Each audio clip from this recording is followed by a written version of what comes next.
This is Umar for IFL TV. I'm joined by heavyweight Fabio Wardley, who looks to defend his British title here in style against David Adeleye. You believe it will be a comfortable night in Riyadh, Fabio, next Saturday? I don't know. Comfortable, yeah. I think I don't think there'll be too much for me to worry about.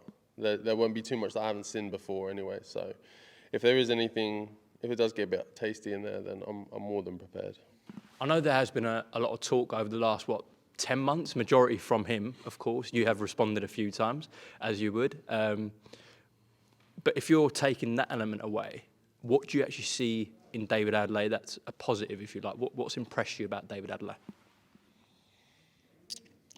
I don't know if too much has impressed me. I'll be honest, I haven't even watched like many of his fights and that. And don't get me wrong, we study and do reports and things in terms of camp and stuff. But like, I mean, just as a general boxing fan, there's never been a time really where I thought, oh, Adelaide's on tonight, I'm going to watch it. Like, they're never that interesting. The caliber of opponent he's fought is never like, oh, this might be good. It might be a bit tasty in the middle. Like, we'll see how it goes. There's never been any of that for me. It's just been, oh, Adelaide's on against some Eastern European plumber again.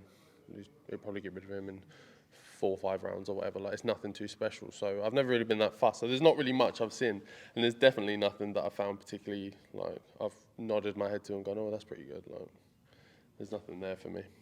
As always, the next fight in your career is the most important one. But when you look back at someone like a Nathan Gorman, for example, who comes in with good pedigree and you dealt with him, do you see Gorman as a tougher fight than Adeleye?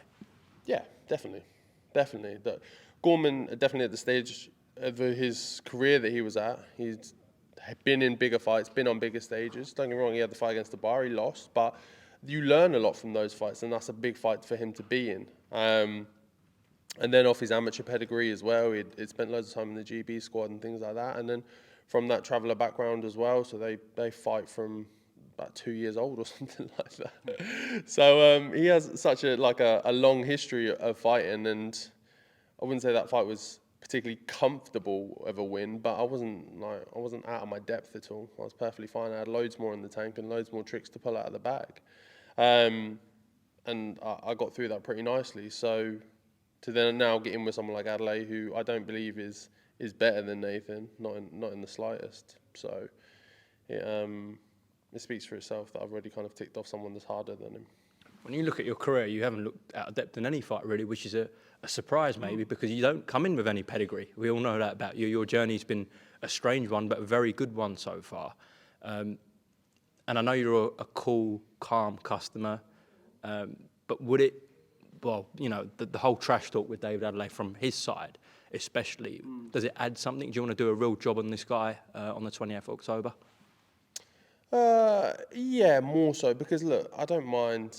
It's boxing, and everyone's got a lot to say for themselves, and there's a lot of egos in boxing. Everyone believes in themselves and they want to do this, that and the other, and I don't mind that. The game's the game at the end of the day, but when you're unoriginal about it, or you're not authentic in the way you carry yourself, then that's when I have an issue with it, and that's where it makes me like go, okay, cool. I'll take it on my shoulders now. It's my job to expose you to the world, and thank you to QP for having a massive platform to do that. Do you understand why he's done it? You say it was not authentic. Do you understand why he's sort of called your name from the start? I understand.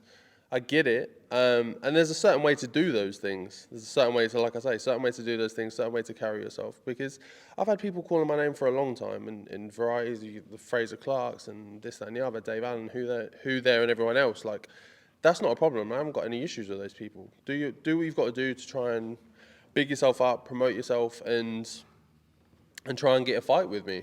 But like I say, do it the right way.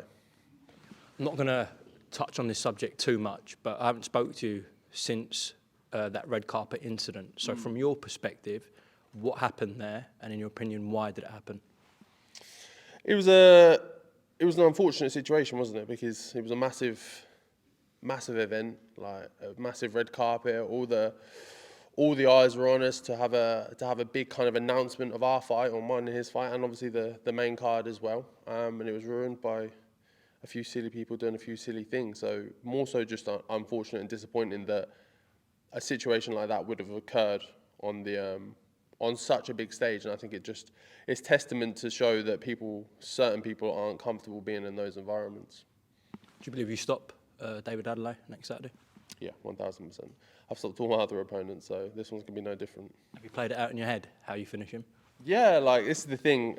Having Ben as part of the team as well, we detail all sections of the fight. We'll sit there and go through the first minute of the fight looks like this. The last round of the fight, we want it to look like this, and finishing moments and finishing opportunities will come here, here, here, here, here, and they will look like this. And so I have to sit there and just play them over in my head, which I've done hundreds of times. So I've got options for all the options really. I can go whichever way I want with it. So if I decide to drag it out a bit and make him feel a bit of pain through the rounds, then that's what I'll do. But if I feel like there's a nice opportunity for a kind of big highlight reel knockout, then I'll go for that as well. When I say the name David Adeleye, what comes to mind? When you say the name David Adeleye, what comes to mind? Just a joker, just someone who's a bit lost and confused, and as a puffed up sense of themselves with no substance to back it up. Just lastly, on a positive note, your British title is on the line, which was in question because the fight's obviously in Saudi Arabia. It's actually a historic moment when you think about it. The first time the British title was going to be on the line in an overseas country. Yeah, it's massive. It's massive, and I'm proud to be the person at the forefront of that and bringing that on and showing that off as having that massive platform to showcase British fighters and British boxing. So it's a privilege for me. Well, everyone tune in live on TNT Sports Box Office. Obviously, Tyson Fury is a huge draw and is going to attract a lot of eyeballs. But I think a lot of people are really excited. Pure boxing fans are about this clash between you and Adeleye. So yeah, tune in. Saudi Arabia next week. We'll see you there, Fabio Wardley. Cheers, mate. Thank you. Thank you.